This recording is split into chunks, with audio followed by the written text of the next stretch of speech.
सिंध जी धरती सदियनि खां वठी सयाहनि, हाकमनि ऐं रूहानी बुज़ुर्गनि जी तवज्जो जो मर्कज़ रही आहे।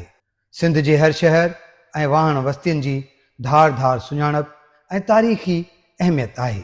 जॾहिं असां सिंध जे तारीख़ी शहर हैदराबाद जो ज़िक्र करियूं था त ज़हन ते हिकु अहिड़ो शहर उभिरे थो जेको पंहिंजे हवाउनि, ख़ुशबू, सक़ाफ़त ऐं इल्मो अदब जे करे मशहूरु आहे। पर हिन शहर जो हिकु ॿियो रूप पिणु आहे जेको जंगी हिकमत अमली, दिफ़ाई महारत ऐं सूफ़ियानी अक़ीदत सां ॻंढियल आहे। हैदराबाद, जंहिंजो क़दीम नालो नेरून कोट हो, तंहिंखे कल्होड़ा दौर जे हुकुमरान मियां ग़ुलाम शाह कल्होड़े 1768 ईस्वी में हिकु नओं रूप ॾिनो ऐं उनजो नालो हैदर करार हज़रत अली अलैहिस्सलाम जे नाले जी मुनासिबत सां हैदराबाद रखियो। शहर जी अॾावत सां गॾु मियां ग़ुलाम शाह उनजे दिफ़ा खे मज़बूत करण लाइ 3 क़िलनि जो बुनियादु रखियो। हिकु पको क़िलो जेको हाकमनि जी रिहाइश ऐं दारुल ख़िलाफ़ा हो, ऐं ॿियो कचो क़िलो। कचो क़िलो पके क़िले जे बिल्कुलु ओभर उत्तर वारे पासे हिकु ऊची टकरी ते मिटी मां तामीर करायो वियो। कुझु मुहक़िक़ चवनि था त ग़ुलाम शाह कल्होड़े उत्तर वारे पासे शहर जे आख़िरी टकरी ते शहर जी हिफ़ाज़त लाइ चौकीन मां 3 नंढो क़िलो बि जोड़ायो हो, जिते वफ़ात खां पोइ मियां ग़ुलाम शाह कल्होड़े जी तदफ़ीन करे मक़बरो अॾायो वियो। हाकिम सिंध ग़ुलाम शाह कल्होड़ो, उन जे गादी जो हंधु हूंदो महमदाबाद मोरे जे भरिसां। दरिया वक़्तु वक़्तु चाढ़ींदो हो, ॻोठ ॿुॾी वेंदा हुआ, शहर ॿुॾी वेंदा हुआ। पोइ उन खे मद्देनज़र रखंदे मियां साहिबु इहो सोचियो त अहिड़े हंधि गादी जो हंधु ठाहिरायां जेको मथां हुजे, जेकॾहिं दरिया जी चाढ़ बि थिए त मुंहिंजे गादी जे हंधि खे को नुक़सानु न थिए। पोइ उन पंहिंजे वज़ीरनि खे छॾियो त का सर्वे करियो सिंध जी अहिड़ी जाइ हुजे जिते पाण मथां ई ते गादी जो हंधु ठाहिरायूं। पोइ उनखे सर्वे रिपोर्ट ॾिनी वई त हैदराबाद में नेरून कोट में हिकु हंधु अहिड़ो आहे जिते डठल क़िलो बि आहे नेरून जे दौर जो ऐं ऊची जाइ आहे। पोइ पाण आया मियां साहिबु ॾिसी उन्हनि खे जाइ पसंदि आई। पोइ जेको नेरून कोट जो पुराणो कोट हो, जेको मुक़ाम थी चुको हो, माण्हू उते मुर्दनि खे मदफ़न कंदा हुआ, वॾो मुक़ाम हो। पोइ मियां साहिबु क़िलो ठाहिराइण लाइ उन सॼे मुक़ाम खे मिसमार कराए छॾियो। उन जी जाइ ते इहो पको क़िलो 1768 खां इन जी तामीरात शुरू थी 1770 ताईं। इन 2 सालनि जे दौरान हैदराबाद में 3 क़िला ठहिया। हिकिड़ो पको क़िलो जंहिंजो नालो हैदराबाद रखियो वियो, ॿियो मोहम्मद शाह मक्की जो क़िलो, टियों ठाहिराईं जंहिंमें पाण मदफ़न आहे। 3 क़िला ही वक़्तु ठहिया। कच्चे किले की जहाँ तक स्टोरी का जहाँ मुझे ताल्लुक़ है, मैंने जहाँ तक रिसर्च किया है कि ये ग़ुलाम शाह कल्होड़ा का जो इसको कहते हैं ना हमारा जो कला है, ये ग़ुलाम शाह कल्होड़ा ने बनवाया था। अच्छा, मेरी निगाह में वो रिनोवेशन थी, ये इससे पहले हो सकता है कि यही नेरून कोट हो, क्योंकि हैदराबाद का नाम वंस बिफोर नेरून कोट था, तो यही जगह जो है ये नेरून कोट हो। फिर ग़ुलाम शाह कल्होड़ा ने इसको 1768-69 में इसको रिनोवेट करा के इसको करके यहाँ, ये जो कला है कच्चा किला, ये इससे भी पहले था। अच्छा, ये जो है ककाइया ईंट और ईंटों और गज से और उससे बना हुआ है, लिपाई वगैरह के साथ, लेकिन ये कच्चा किला जो है वो ऐसा नहीं है। कच्चा किला जो है सिर्फ़ और सिर्फ मिट्टी के जो है ना तोदे लगा के इसके ऊपर इसकी दीवार बनाई गई है। इसके 9 जो है ना कर्व्स हैं, ये जो होते हैं ना किले के एक कर्व होते हैं जो दुश्मन पे निगाह रखने के लिए होते हैं, जिसमें 8 या 9 बनाए गए थे। अब लोगों ने उनको बहुत हद तक ख़त्म ही कर दिया है। तो वो जो इस किले में थे, हैदराबाद के 3 किले मशहूर हैं। एक मक्की शाह बाबा जो सबसे पुराना है और मिट्टी का बना हुआ है, लेकिन ये कमाल ये है कि ये मिट्टी का बना हुआ किला सैकड़ों सालों से कायम है। इसी तरीके से हमने खुद अपनी लाइफ में देखा, बारिशें भी हुई हैं, आंधियाँ भी आई हैं, और ये मिट्टी का किला यूं ही कायम है। ठीक है ना। तो दूसरा किला जो है वो है नेरून कोट है, और तीसरा किला जो है वो जिसने ये नेरून कोट बना के और हैदराबाद का किला बनाया, हैदराबाद शाही किला इसको कहते हैं, ये ग़ुलाम शाह कल्होड़ा ने बनाया। ग़ुलाम शाह कल्होड़ा जब इंतकाल किया तो उसके बेटे ने, जिसको सरफराज शाह कल्होड़ा कहते हैं, उसने उसको वहाँ दफनाया बिल्कुल लास्ट में, यानी ये जो टेकरी है, गंजू टकर जिसको कहते हैं, उसके शुमाल की तरफ जो आखिरी हिस्सा है ना, यानी जो जुबैदा कॉलेज जो है, उसके बाद आगे चलें तो नीचे जो है हुर कैंप है, उसके ऊपर जो है उनको दफनाया गया और फिर एक किला बनाया गया वहाँ पर भी। अब भी वो किला है, वो गुलाम शाह कल्होड़ों का किला कहलाता है। तो हैदराबाद में ये 3 किले हैं, कच्चा किला, पक्का किला और गुलाम शाह कल्होड़ों का किला। ही कचो किलो रुगो हिकु इतफ़ाक़ी अॾावत न हुई, पर इहा कल्होड़ा दौर जी जंगी इंजीनियरिंग जो हिकु आला मिसाल हुई। तारीख़ी किताबनि मां मालूम थिए थो त मियां गुलाम शाह जॾहिं ख़ुदा आबाद मां गादीअ जो हंधु तब्दील करे नेरून कोट पहुतो त खेसि गंजे टकर जी जाग्राफियाई अहमियत जो अंदाज़ो थियो। पको किलो जंहिं टकरी ते हो, उन जे बिल्कुलु साम्हूं वारी टकरी जिते अॼु कचो किलो आहे, दुश्मन जे हमले लाइ हिकु आसान नुक़्तो बणिजी सघियो थे। जेकॾहिं को दुश्मन उन टकरी ते कब्ज़ो करे हा त पके किले ते सिधी गोलाबारी करे सघे हा। तंहिं करे मियां गुलाम शाह जंगी दिफ़ाई हिकमत अमली इख़्तियार कंदे उन टकरी खे पंहिंजे कंट्रोल में आणण लाइ उते हिकु किलो तामीर करायो, जंहिंखे पके किले जी हिफ़ाज़त लाइ पहिरीं दिफ़ाई लकीर यानी फर्स्ट लाइन ऑफ डिफेंस चयो वेंदो हो। कच्चे किले ठाहिण जो मक़सदु हो त चौकी, फ़ौज जी चौकी, जेकॾहिं ओलह खां को हमिलो करे त इहा चौकी मदामत करे, जेकॾहिं उत्तर खां को हमिलो करे त उहा गुलाम शाह कल्होड़े जी चौकी मदामत करे। उते फ़ौजी रहंदा हुआ। इहे फ़ौज जूं चौकियूं हुयूं, 2 चौकियूं टियों किलो।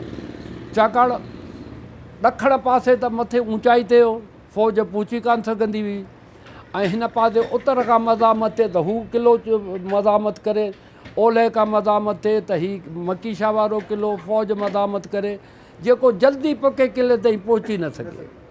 इन डिफेंस जे लिहाज़ सां हिन इहे 3 किला ठाहिराया। गारे सां ठहियो, जेके गच चइबो आहे, अंदरि काठियूं लॻल हुयूं।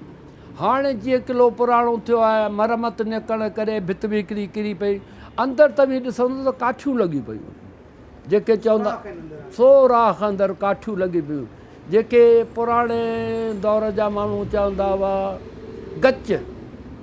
गच जूं भितूं। 2 किला गच जूं भितूं, पको किलो पकियुनि सिरनि सां।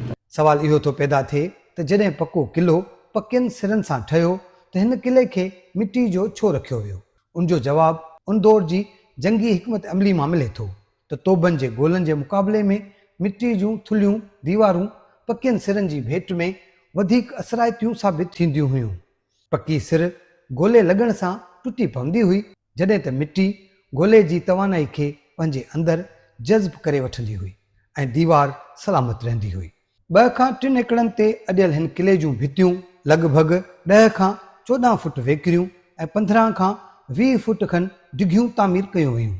किले जी भितियुनि ते कुझु मुफ़ासिले ते 8 हिफ़ाज़ती बुर्ज तामीर कया विया, जिन ते गोला अंदाज़, तीर अंदाज़, तोड़े बंदूक बरदार सिपाही मुक़ररु कया वेंदा हुआ, जेके मुसलसल पहिरो ॾींदा हुआ, जॾहिं त किले में शाही तोपखानो ऐं तीर अंदाज़नि जा दस्ता मुक़ररु कयल हुआ ऐं संदुनि रिहाइश जो बंदोबस्त बि उते ई हूंदो हो। हिन किले वटां फ़ौजी शहर जे दाख़िली रस्तनि, तोड़े पके किले ऐं शहर जी निगरानी कंदा हुआ।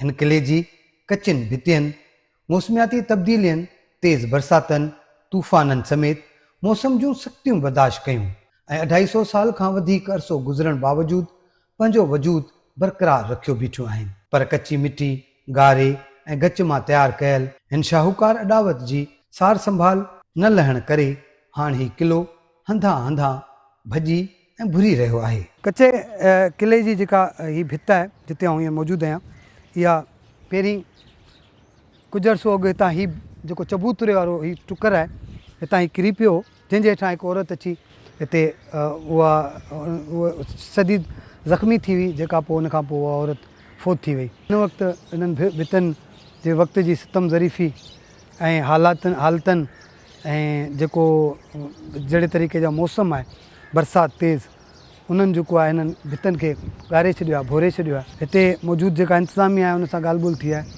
त हिते न को आसार क़दीमा वारा अचनि था, न को वरी ही जेके क़ौमी विरसो का एंडोमेंट फंड वारा उन्हनि जी का तवजो आहे, न ई वरी जेको सकाफ़त खातो आहे नवादरात खातो आहे उन जे इदारे पारां कंहिं क़िस्म जो हिते कमु थिए थो। कचो किलो जिते दिफ़ा जो उञाण हो उते रूहानियत जो मस्कन पिणु बणियल रहियो। अॼु बि हिन किले अंदरि हिकु अजीब कशिश मौजूदु आहे। किले अंदरि हज़रत मकीशा बाबा जो मक़बरो आहे, जॾहिं त किले जे मैदान में कुझु दरवेशनि जूं मज़ारूं ऐं आस्थाना पिणु मिलनि था। ॿिए पासे किले जे भरिसां केतिरियूं ई नयूं तोड़े पुराणियूं क़बरूं मौजूदु आहिनि। हिते हूंदो कचे किले में मोहम्मद शाह मकी जो मुक़ाम हो, जंहिंमें तुरबत हुई मोहम्मद शाह मकी जी। हाणे इहे असांखे हवाला मिलनि था। हिकिड़ो तोहफ़तुल कराम मियां अली शेर काने, ॿियो बयानु मिले थो तारीख़ सिंध ऐद कलोड़ा ग़ुलाम रसूल महर, टियों बयानु मिले थो जन्नतुल सिंध इमदाद शीदाई मौलाई, उन खां ॿियो बयानु मिले थो लबे तारीख़ सिंध ख़ान बहादुर ख़ुदादाद ख़ान। ऐं मिर्ज़ा कलीज बेग जो लिखियलु किताबु आहे क़दीम सिंध जा माण्हू शहर ॻोठ, उन में बि इहो बयानु आहे। वरी आख़िरी में जेको मैडम कमर जा मिर्ज़ा किताबु लिखियो हैदराबाद शाह टारपुर, उन में बि मुख़्तसिरन इहो ई बयानु आहे। बाक़ी ॿिया जेके किताब उन्हनि में मुख़्तसिर रवायतूं आहिनि जेके नाक़ाबिले क़बूल आहिनि। ऐं इहे किताब मोतबर आहिनि जिन खे साम्हूं रखी तारीख़ खे अॻियां वधाए सघे थो। जीअं मूं पंहिंजी तारीख़ इन किताब या ॿिया किताब बि हुआ, उन्हनि खे साम्हूं रखंदे मूं पंहिंजी तारीख़ खे अॻिते वधायो। वरी ज़मीनी हक़ीक़तुनि जी तहक़ीक़ कयमि, बुज़ुर्गनि जूं रवायतूं ॿुधमि, तारीख़ी किताब पढ़ियमि, अहिड़ी तरह मूं पंहिंजी तारीख़ लिखी हुई। मकी शाह आयो आहे 800-900 साल पहिरीं, अॼु खां 800 खां 900 साल या तक़रीबन 1000 बि चई सघे थो। ऐं पको किलो ठहियो आहे पोइ 800 साल अॻु जो आहे, 900 साल अॻु जो आहे। तोहफ़तुल कराम तोहफ़तुल कराम मुख़्तसिर लिखी आहे, तोहफ़तुल कराम मुख़्तसिर लिखी आहे मकी शाह जी। त इहो दरवेश हो। के लिखनि था त सिंध जो मुसलमान पहिरियों अवामी हुकुमरान, ॿ रवायतूं मिलनि थियूं। तोहफ़तुल कराम वारो हुनखे दरवेश लिखे थो त हीउ वॾो दरवेश हो, वली हो। ऐं के लिखनि था त हीउ हुकुमरान हो, पहिरियों मुसलमान हुकुमरान 800-900 साल अॻु। इहे मुख़्तलिफ़ रवायतूं मिलनि थियूं, पर जेका असुलु हक़ीक़त आहे त हीउ वाक़ई बि वली आहे, आयल पुराणो आहे। कचे किले में मौजूद सिंध जी बुज़ुर्ग हस्ती हज़रत मकी शाह बाबा रहमतुल्लाह अलैह जे मक़बरे ते हर वक़्तु अक़ीदतमंदनि जा हुजूम लॻा पिया आहिनि। को किथे वेही रूहानी सुकून हासिल करे थो त को पंहिंजे मनी मन में विर्द कंदे नज़र अचे थो। कचे किले जी भितियुनि ऐं हिन दरगाह जी मौजूदगी अजीब कैफ़ियत खे जन्म ॾिए थी।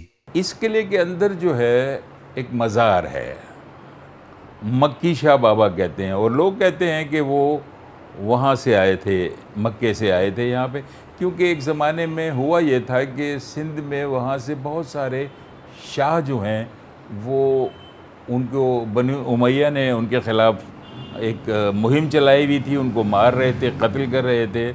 तो वो फिर भाग के ज़्यादातर यानी अपर इलाके में गए, यानी बुखारा वगैरह में, या फिर कुछ अफ़गानिस्तान में गए, ये ज़्यादातर सिंध में आए। तो जैसे अब्दुल्ला शाह गाज़ी हैं, जैसे इनको भी, इनके बारे में भी ये है कि ये भी वहाँ से आए थे, मक्के से आए। हिन बुज़ुर्ग जे बारे में जेतोणीकि जो का पुख्ती तारीख़ी ॼाण नथी मिले, पर कुझु तारीख़ जे अहम किताबनि में मकी शाह बाबा मुतलिक़ मुख़्तसर अहवाल लिखियल आहे। बुज़ुर्ग लोग होते थे ना, ये इस्लाम की दावत भी देते थे, समझो ना। इस इलाके में आते थे ना तो लोगों को मुसलमान भी करते थे, अपने रहन सहन से, अपनी बातों से, अपने अच्छे कामों से और अल्लाह की इबादत से लोगों को अपनी तरफ राग़िब भी करते थे। तो इन्होंने भी ज़ाहिर है कि उस ज़माने में जब यहाँ रहे होंगे तो लोगों को अपनी तरफ राग़िब किया होगा, और लोग इनकी तरफ राग़िब हुए भी होंगे। अच्छे लोगों से लोग राग़िब होते हैं। तो मकी शाह बाबा का फिर जब से नाम हुआ।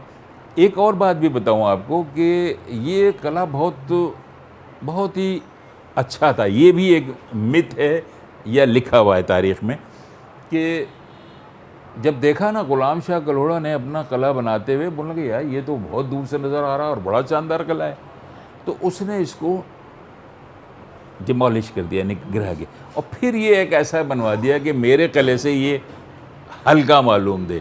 लेकिन लोग ये भी कहते हैं, ये भी तारीख़ की किताबों में लिखा हुआ है कि ग़ुलाम शाह किलोड़ा फिर ये गिराने के बाद ऐसे मूजी मरज़ में मुब्तला हुआ कि फिर उसका इंतकाल हो गया। ये भी लोगों में एक मिथ हो जाती है ना कि भाई इस टाइप का हुआ होगा। तो ये भी एक मैंने ख़ुद बाकायदा पढ़ी भी है और मैंने अपने इसमें लिखा है कि लोगों ने कहा कि भाई उसने ये काम किया था तो उसके ऊपर ये एक मुसीबत आ गई है। कि हिन मज़ार शरीफ़ ते अक़ीदतमंद मर्द तोड़े औरतूं अची दुआ करे शफ़ा घुरनि थियूं। चवनि था त जंहिं मर्द या औरत खे जिन्नात जो सायो हुजे या वरी तन में फ़क़ीर समाइजी वञे त उहे हिते अची हाज़िरी ॾींदा आहिनि। माण्हुनि जी अक़ीदत जो अंदाज़ो इन मां लॻाए सघिजे थो त हंधि हंधि ते हिननि भितनि में जिते सोराख़ थियल आहिनि उते हुननि ॾीआ रखी छॾिया आहिनि। ॾीआ अची माण्हू ॿारीनि था ऐं ॾीआ ॿारे हिते दुआऊं पिननि था ऐं दुआऊं घुरी हिते का न का मोट उन्हनि खे मिले थी। इहो ई कारण आहे जो अक़ीदतमंद वॾे तादाद में हिते रोज़ानो जी बुनियाद ते अचनि था। ख़ासि तौर ते जुमेरात ऐं जुमे ते वॾो तादाद हुजे थो। बाक़ी ॿियो हिन जो इंशाअल्लाह अलाह जे हुकुम सां करण वारो रब जो ज़ात शफ़ा ॾिए थो त रब हिन को जेलिम जो हुजे जादू जो हुजे अलाह ताला शफ़ा ॾेई थो सघे। मालिक जे दर ते शफ़ा आहे। हर किथां परे परे जा माण्हू ईंदा आहिनि। हिते वेझो हुजनि परे परे वारे माण्हू बि ईंदा आहिनि असां वटि हिते दरगाह मकी शाह ते। पंजाब जा माण्हू ईंदा आहिनि, किन जा ईंदा आहिनि। असुल नालो हिन जो मल महमून नालो आहे। मल महमून पालवान आहे। हीअ हितां जो न आहे पालवान, हीअ सऊदी जो पालवान आहे, हितां जो न आहे। असां बि रसूल असां बि आहे उतां जो, हितां जो न आहे। जी मकी शाह जे नाले मकी शाह बि चवंदा हुआ, जीए शाह बि चवंदा अथसि। न सर परे परे जा माण्हू बि अचनि था, ईअं अचनि था। जकमोबा जा माण्हू था अचनि, पंजाब जा माण्हू बि अचनि था। इन में कोन आहे। इलाही माण्हू पंजाब जा माण्हू बि आया आहिनि। अंदर सिंध इहे इन जा बि इलाही माण्हू आया आहिनि, असां वटि रही विया आहिनि। ठीकु थी विया आहिनि की इल्म जे ज़रिए ते आहे या कई इंसान परेशानी बि थियनि था, घणेई परेशानी थियनि था। अलाह ताला शफ़ा ॾेई थो छॾे। इहा हक़ीक़त ॻाल्हि आहे। जिनात कहिड़ो बि हुजे हिते अची लथो मौज कई थो न बिल्कुलु ख़तमु। इन जी हाज़िरी जे हिसाब सां आहे। जीअं मिसाल हिकिड़ो शइ हाज़ुरु थींदो आहे, अदा इन हाज़ुरु थियो, अधु कलाक में 5 मिंटनि 10 मिंट में हाज़ुरु थियो, वरी बसि जान छुटो, वरी इहे निकिरी वेंदा आहिनि पंहिंजे घर ज़ियारतूं कंदा आहिनि। अलाह ताला उन्हनि खे सुकून ॾींदो आहे। अलाह शफ़ा ॾियण वारो रब जो ज़ात आहे। शफ़ा इहे मालिक जे मालिकनि जे ज़रिए त असांजी जान हले थो। कचो केलो यार पूरो सिंध यार कहिड़ो बि पाकिस्तान आहे, हिन अलाह जे वली जे ज़रिए ते हले थो। भाउ बाबा जलाली जो मज़ार आहे, अनवर बाबा आहे, शेरा बाबा जो आहे, शेर सार ते बाबा शेर सारो उन जो बि क़बर आहे। जेको शेर हिते चौकी ॾींदो इन बाबा जे मज़ार जे लाइ या इन जे लाइ उहो उन जो बि क़बर आहे। साईं इहो शेर चौकी ॾींदो त हिन किले ठहण खां पहिरियों शेर इहो ईंदो हिते चौकी ॾींदो, हर हमेशह चौकी ॾींदो हिते। पोइ हुनजे जॾहिं ठही आहे आबादी थी वई, हिन शेर जे इंतकाल थी वियो त हिनखे दफ़नाए बि हिते छॾियऊं। हिन दरगाह जी करामत तोड़े मक्की शाह बाबा जे फैज़ सां उन्हनि जे जिस्म में मौजूदु जिन्नात निकिरी निर्वार थिए थो ऐं उन मरीज़ जो हिते इलाज दुआ वसीले कयो वञे थो ऐं केतिरा ई अहिड़ा मरीज़ रोज़ानो जी बुनियाद ते हितां शफ़ा हासिल कनि था। मैं यहाँ जलाली बाबा पे खड़ी हूँ, मक्की शाह बाबा पे, और उनकी दुआओं से अल्लाह ने मुझे 16 साल के बाद औलाद से नवाजा है। बस ये इनकी दुआ है। जब भी मेरा दिल होता है, परेशान होती हूँ, तो मैं साईं के दरबार पर आती हूँ, यहाँ दुआ करती हूँ दिल से।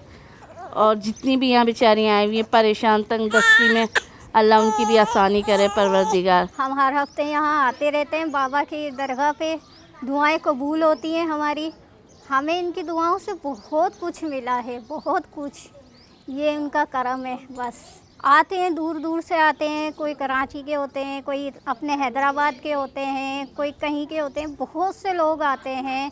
और जो भी आया ना उनकी दुआएं कबूल भी हुई हैं, झोलियाँ भी भरी हैं, बहुत कुछ मिला है बाबा की दुआओं से।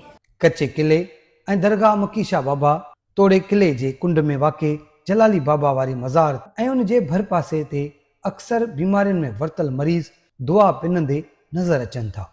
जॾहिं त जिनात जे वर चढ़ियल औरतूं तोड़े मर्द ढिजारींदड़ रड़ियूं दाहूं ऐं कूकूं कंदा रहनि था।